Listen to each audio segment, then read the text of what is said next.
been actually great fun to reach out in the world and see, first of all, who is up for help and doing this webinar, but also diving a little bit deeper into the different company cultures and how different personalities and different companies deal with COVID in a different way. Plus, if you're in a different industry or in a different situation, that might have a huge impact on how you react to the current situation. So super interesting. Yeah, for me, it was also literally learning from the best, the entrepreneur, and really get the practical help. And this is why we have Joe on the call today, or the webinar today, who has a huge, vast background in dealing with crisis, Joe, right? To a certain extent, yeah. I went through the Asia crisis in 97, 98, and been through two of these dot-com busts in 2000, 2001, and 2008. And so this is the fourth one. It'd be nice if it's the last one, but I probably won't. The fourth one I've sort of been navigating through in my career. We're collecting them, I guess, jointly. And no, I don't want to collect them. I don't want to collect them, but I do want to learn from them. I mean, I think the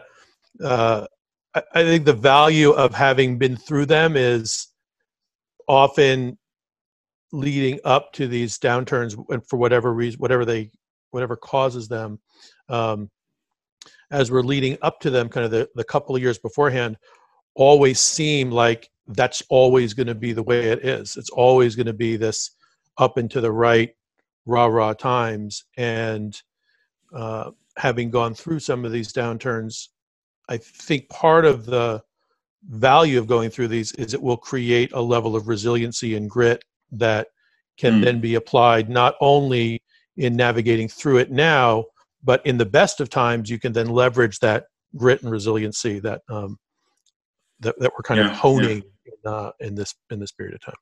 Yeah, I can support this. I started Venture Lane in Boston, is a startup hub for early stage companies, and so we are exposed to many of the questions that we're actually asking today by helping them and finding out, and again, to resonate on what we said before. Different personalities and different industries and different statuses might have a different impact on how you react to that. So really great to have you here on our webinar. Do you wanna tell us quickly a little bit about Issuu and what you guys are doing? Sure.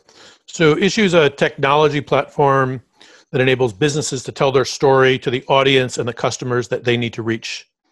And through the Issuu Story Cloud, we offer a tools platform that enables businesses to make their marketing materials, content marketing materials, catalogs, brochures, lookbooks, research reports, internal documents, and more digitally available in any format for any channel. And that means businesses can upload a piece of content once, and instead of having to recreate content natively for each channel, we automatically turn it into the right set of assets, from a panel formatted Instagram story to a full-on video and linked, enhanced, paginated digital document that can be shared and embedded anywhere where they want that content to be. And how big is the company, and how long have you guys been around?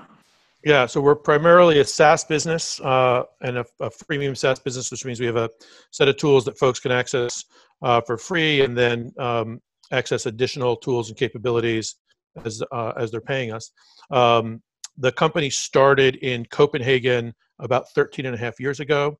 I joined the company about 7.5 years ago to run it. We flipped it to be a US entity, but very much global in terms of our presence and the folks that we have working for us, and of course the businesses that are using us. So we have offices in Palo Alto, Copenhagen, Berlin. We cater to over 4 million customers globally have used the Issuu product and the Issuu system, and it's everyone from small and medium-sized businesses, primarily small and medium-sized businesses, but it's everyone from large companies like Shell and Patagonia, and companies using us for, again, external and internal content distribution, all the way down to individual entrepreneurs who are using us to, again, tell their stories and in some cases punch above their weight in terms of the communication content that we enable them to distribute and share. Mm-hmm. And Joe, we spoke the other day, and you've been growing over the past few months, even during the crisis, up to and then during the crisis. Can you tell us a little bit about that? Yeah. So, I think there's two kinds of things to be looking at in terms of growth right now. The first is you have to be in an industry and in a sector where there's an appetite for the product you have. So in our case, we've been growing quite a bit over the last 5 years. The last 2 years has been pretty dramatic for us at a growth level. And it's because increasingly businesses are trying to take advantage of the range of channels that are available to them to communicate to an audience. And so we've been in one of these sectors that right now, in the midst of COVID, there's just this huge growth opportunity for businesses that are providing solutions that that people who are working remotely can take advantage of, that companies who have a disparate workforce now can take advantage of, that companies that need to consolidate around how they communicate and leverage the digital channels that are available can take advantage of. And so we've been one of those companies that aligns nicely with the trend of needing to optimize around digital distribution and digital communication. So that's one piece. I think this, and so if you're in an industry like travel or hospitality or something like that, it doesn't matter how well you're organized or how well you're structured, you're going to have bigger challenges that go beyond your capabilities as a team and a leader. But I think the most important aspect of all of this is how do you minimize distractions? And I think for us, we've been focused around making sure that the team and all of the folks who are in the company can focus on the real information that's available about what's happening with our business, how we're growing, how our customers are using us. I'm making sure that within the company, we're communicating much more around stories we're hearing from our customers, the data that we're seeing about how our customers are using us, clarifying how we're doing from everything from a revenue level to hiring levels to, we typically share a lot of that data and information anyway, but we're just sharing more of it so that everyone in the company can be in a position to have less distraction than I think is typically happening. And there are some things that are very distracting. Lots of people are now working from home in spaces that they weren't used to working from. They've got families at home. They're caring for loved ones. They're concerned about loved ones. There is a general level of distraction and concern and stress that everybody is dealing with in the midst of all this right now.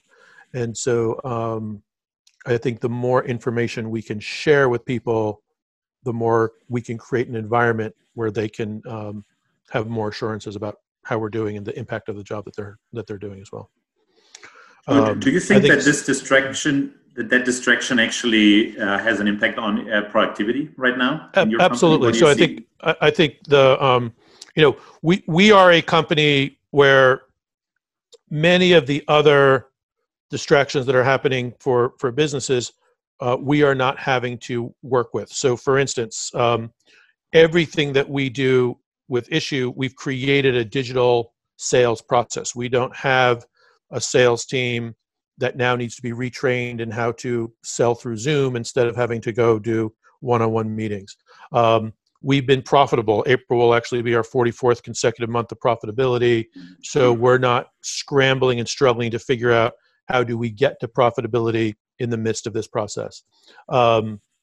So there are a lot of those, and I'll come back to the value of profitability in a second as well, but there are a lot of those kinds of operational challenges that many companies are faced with. And so they're putting all their energy into dealing with the challenges instead of being able to put their energy into making sure that the products they have are better, are more responsive to what the market is looking for, to what their customers are looking for, to make sure that they can be in a position to serve customers who need those products more. There's this sort of battle going on between where do I put my attention, and you always want to be in a position where you can put your attention more and more into the product side of things.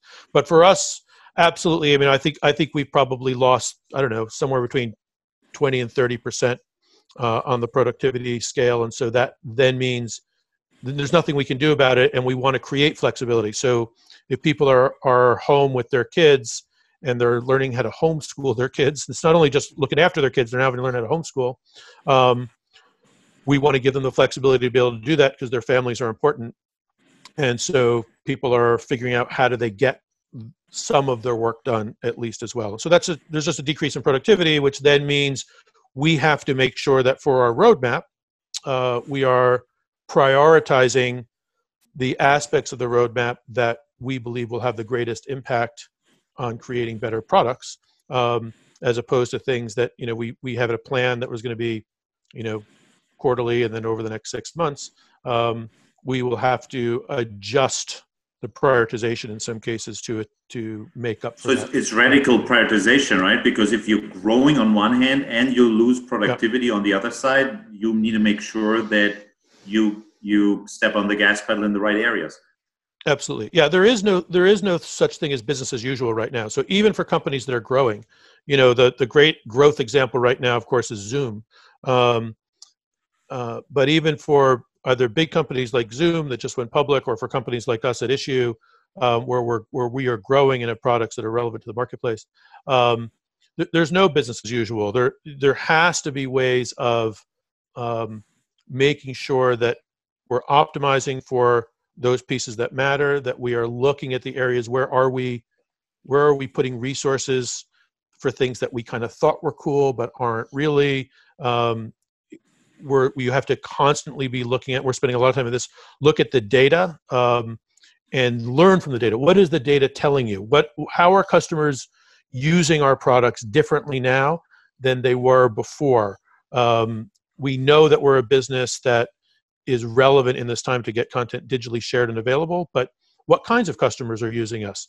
How are they, what aspects of the products are they using? And then using that data in real time, emphasizing it, sending out more communication to customers about how to use things better, creating videos where we hadn't before about how to use the products differently, et cetera, all those sorts of things. We also have found that we've had a couple of products, and I think this is also important for everybody.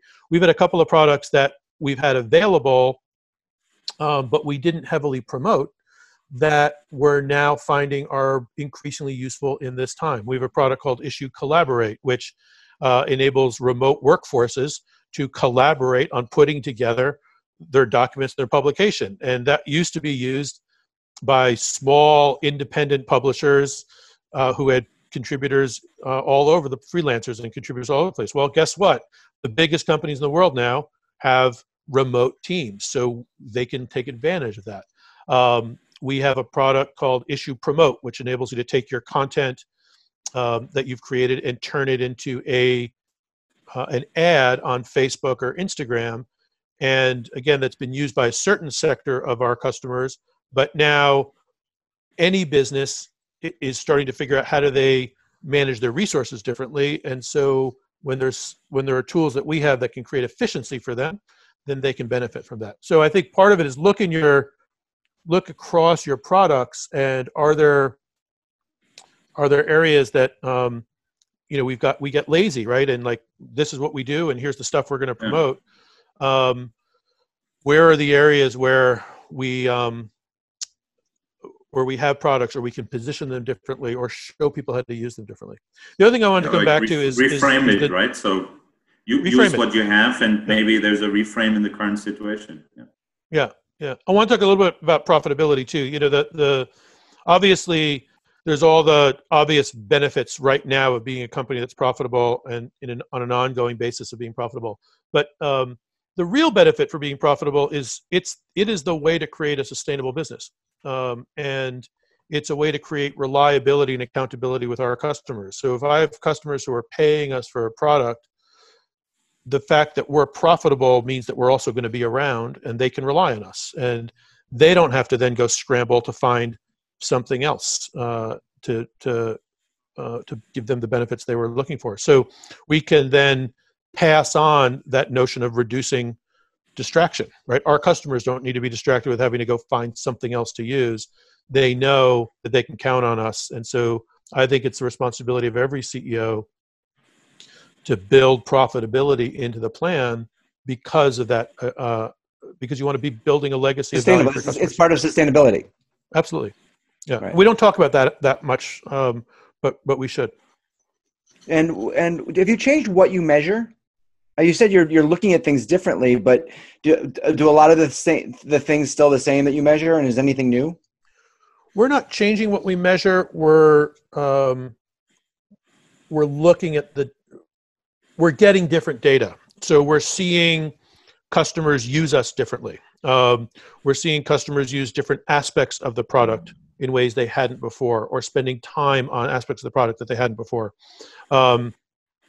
So like every company, I think everyone has more data than they need, and it can be totally overwhelming. It's another distraction factor. Like if you go too much into the data, then you'll just get overwhelmed by it.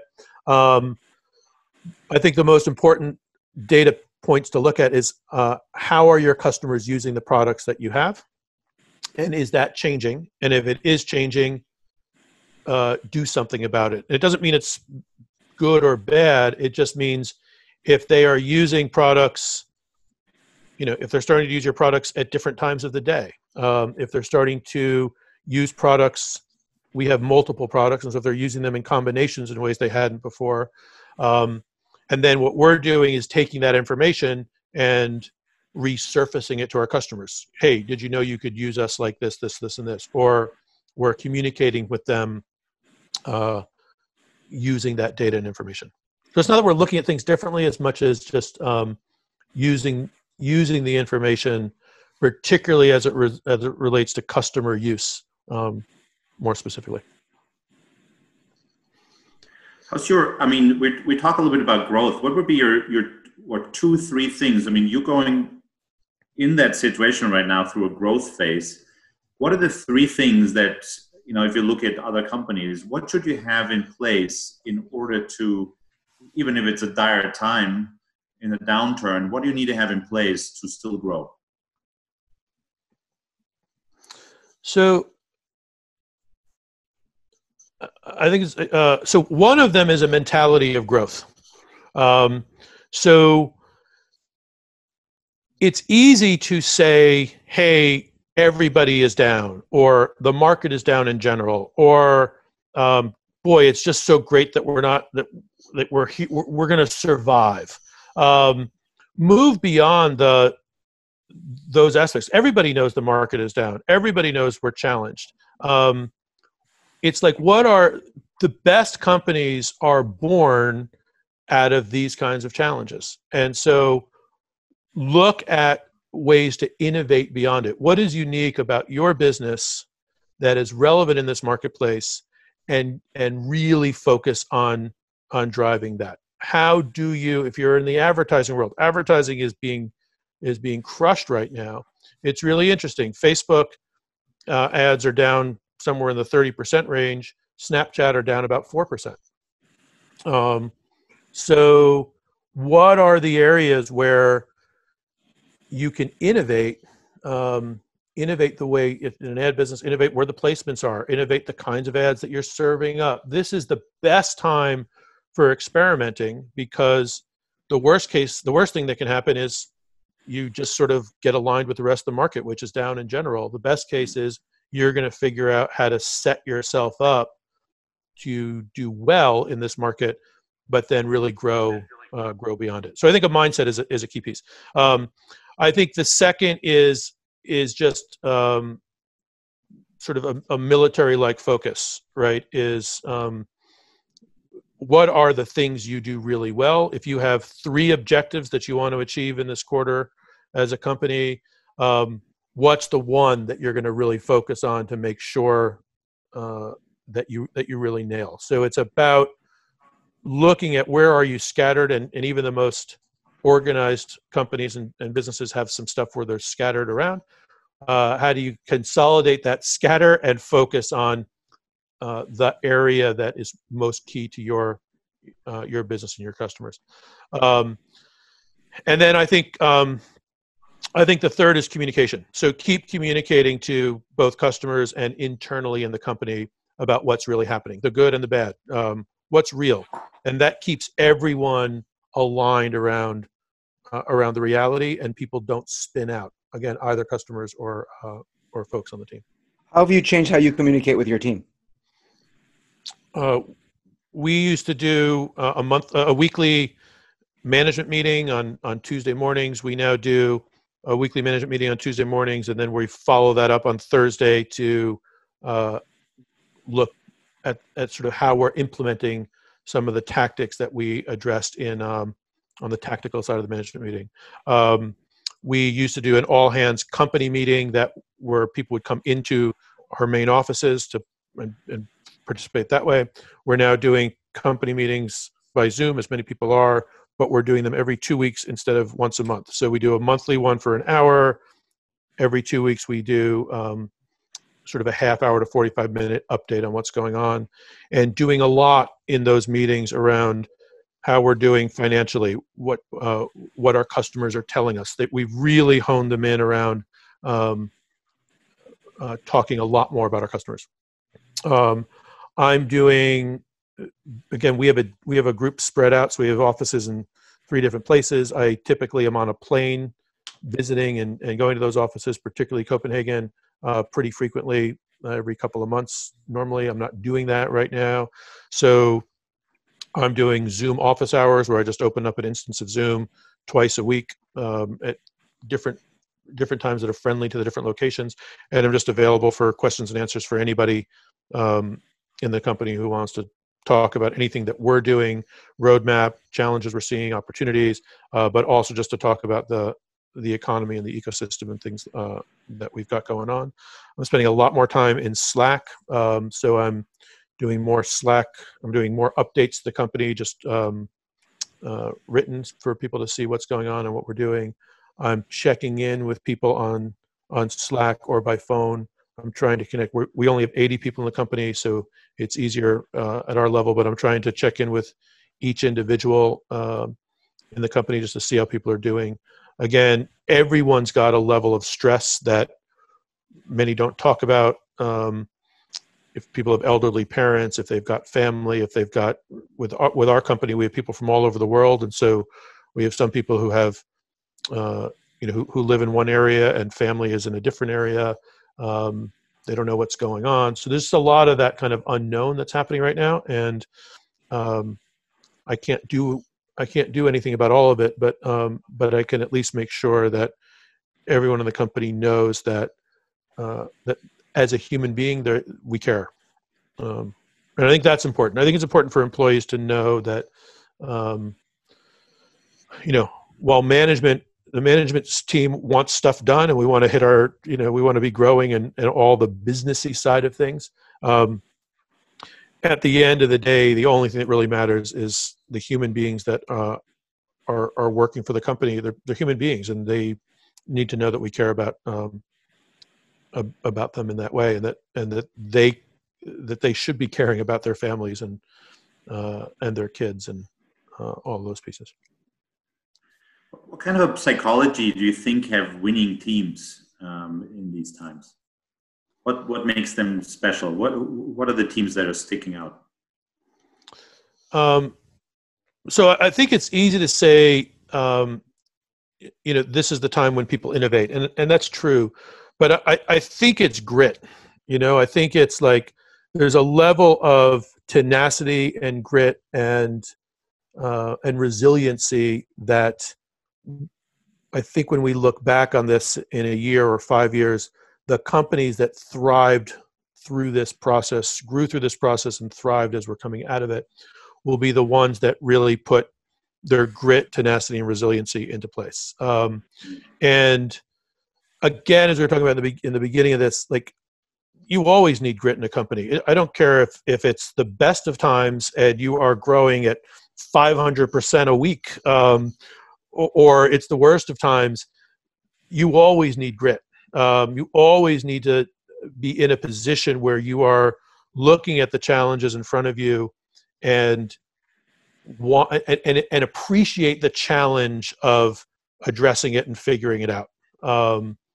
And as opposed to just being overwhelmed by it. So I think reinforcing grit, telling stories internally about people who are showing grit, sharing stories about how resiliency, how we've applied resiliency. I think reminding people about the resiliency that they have shown over the years is also important. Like the tools that we're relying on right now, you're not going to read them in a book and go, oh, wow, I got it. Or you're not going to develop it in a week. You're going to be relying on skills, capabilities, a psychology that we've had for years.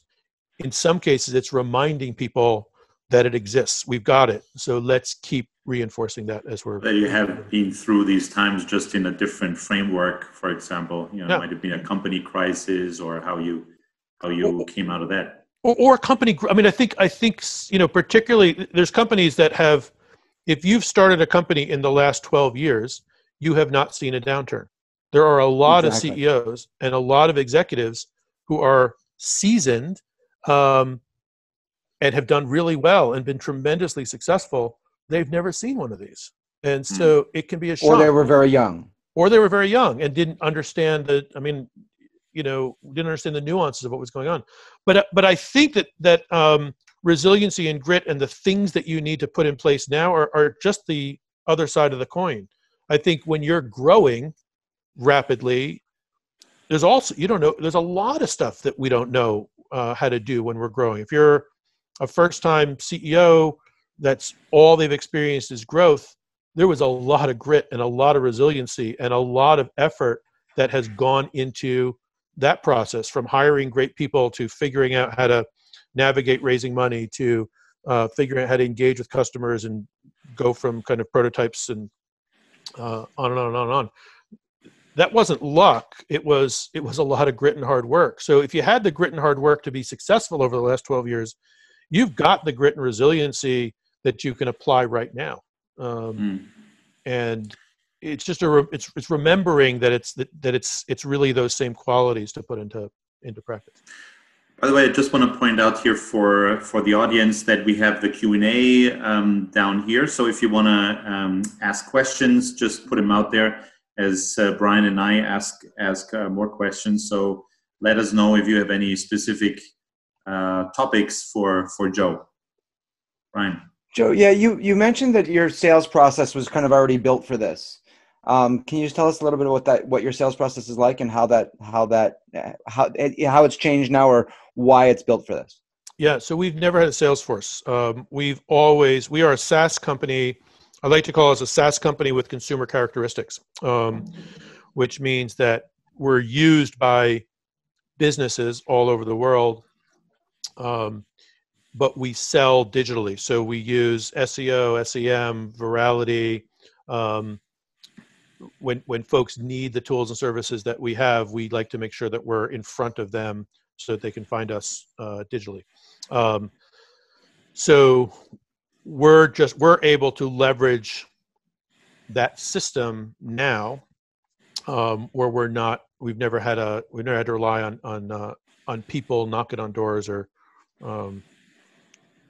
selling face to face. And in some cases it's been beneficial to us. In other cases, of course, it's been detrimental because it means that we're not always able to be front and center to explain to people how and why they should be using us. So what we've gotten really good at over the years is using the digital canvas to articulate the value that we have, the reasons to use us, the benefits, etc. And so we can just put that skill set and capability into place and again, double and triple down. We can take the data that we were talking about earlier, how are companies using us, and apply the tools that we already know how to do in a digital world against those. Interesting. Great. Thanks. Joe, you mentioned in our prep call that right now you're changing a lot of tactical things, like it's small tactical things, but still they allow you to innovate and probably get the data on like what's working, what's not. Can you give us a little bit of an insight of what's the process in your company to identify those tactical things and to define your tactical strategy, and then what seems to work right now that you've changed? What are the small little things that make a difference? Yeah. So I think one of the major tactical things that we've changed is communication. I talked about that earlier. Is just the way in which we're communicating with customers and internally. We are always a company that is that's figuring out how to leverage digital marketing tools. So how do you leverage SEM better? What are the platforms to be spending on? How do you spend? What are the keys to that? And I think digital SEM in general, there are experts on both SEM and the SEO front. Lots of people have built careers around it. It's always one of those things that is challenging even in the best of times. And I think one of the things that's happening is lifetime value of a customer is beginning to shift, right? So I think all of us, particularly businesses that are growing, we're seeing an influx of customers using the products. We want to make sure that so one of the technical things we're doing is making sure that we are engaging with them more effectively than we have before. And the way we measure that is, are they using the products? Are we answering the questions that they typically have? Are we answering them up front before they actually have to ask them? I think those are some of the things that we've shifted. I think we've shifted our whole roadmap planning process. By the way, we used to do, quarterly in-person meetings. People would fly in from around the world, and we would sit in a room for a week and bang out the plan for the next quarter or the next 2 quarters.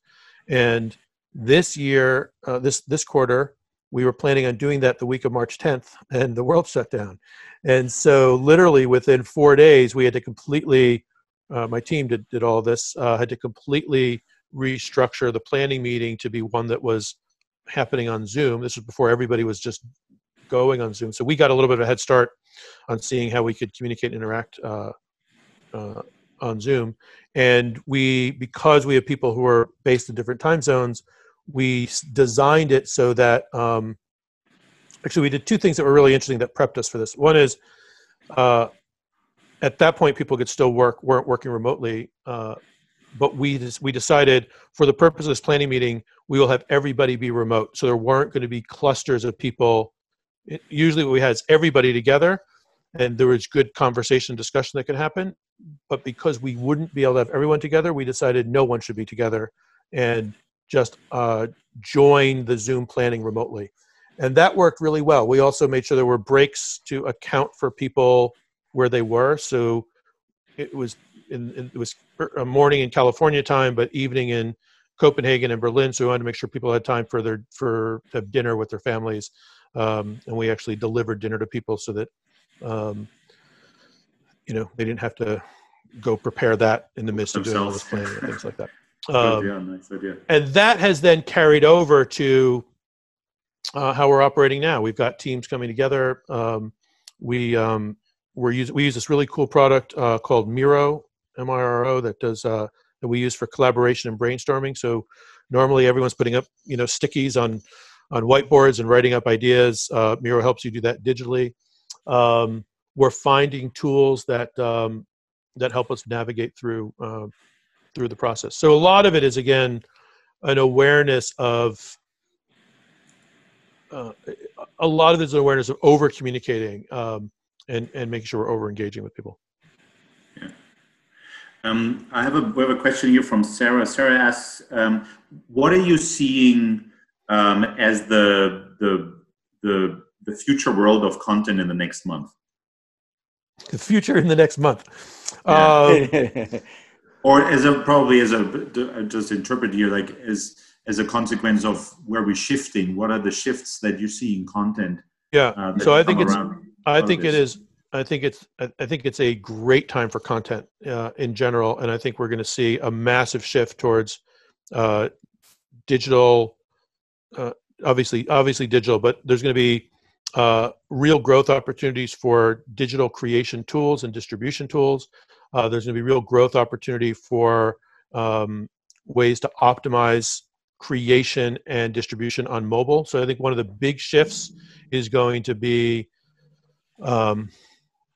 essentially, 80% of emails are read on a phone these days. We're going to see more and more focus around mobile creation, mobile consumption. I also think just in general, this is the time for content to shine. There's a couple things that are not happening in the midst of this crisis. People are not cutting off access to their home internet.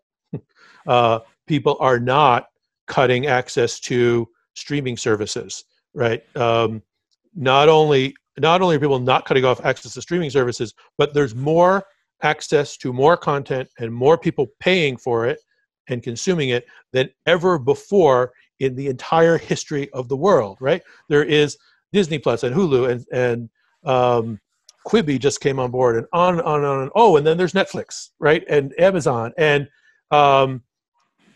we're joking a lot, obviously, about who's binge watching what and all those sorts of things. But I think the one thing that and people are demanding information that's relevant to them. So one of the other things that's happening is while people are staying at home, in addition to dealing with all the things that they're managing, family life and work and stuff like that, they're also diving deeper into passions and hobbies and things that they're enthusiastic about. So it's going to be a great time for enthusiast-oriented content to be made available, whether it's in the written form or publications or video content.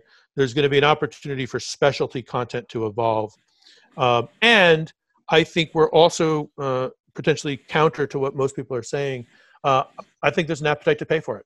I mean, if you look at these streaming services that are growing and only increasing, people are obviously, and we're in a financial crisis, people are prioritizing what they're spending time on. But one of the clear winners in what people are spending time on is content that matters to them across the board.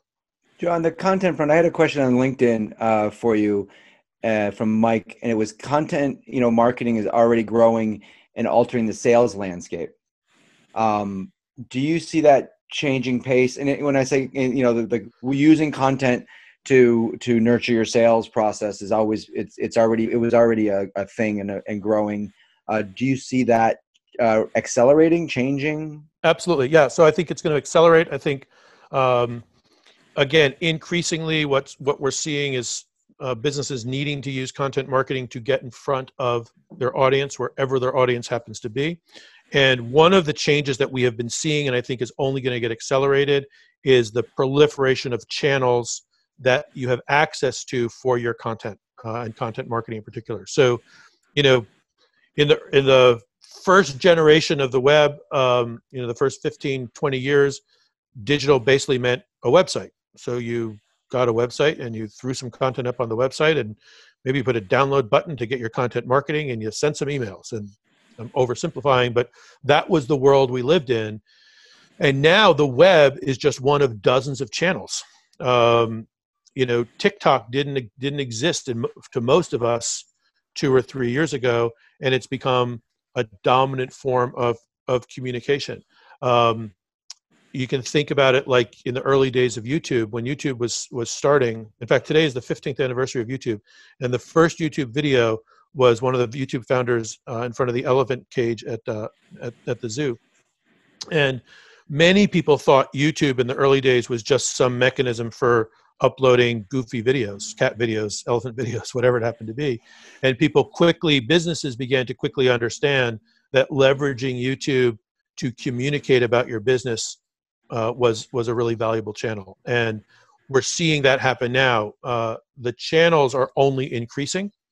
And so the challenge for content marketing materials is it's really hard to have to create natively for every single one of those channels. So you want to find tools that enable you to create your content once and then share it to all those channels so that you can take advantage of the channels and where people are instead of being overwhelmed by it. Do you know any tools that you can do that with? Well, Issuu is one of those, but there's a lot. I mean, this isn't just a plug for Issuu. It's the overall ecosystem is most of those channels are trying to get you to create natively. So Instagram wants you to create natively for Instagram. Snap wants you to create natively for Snap. Twitter wants you to. So in each Pinterest, in each instance, if you are creating natively for each one, you can't take advantage of them, and then they become overwhelming, or it becomes too time consuming.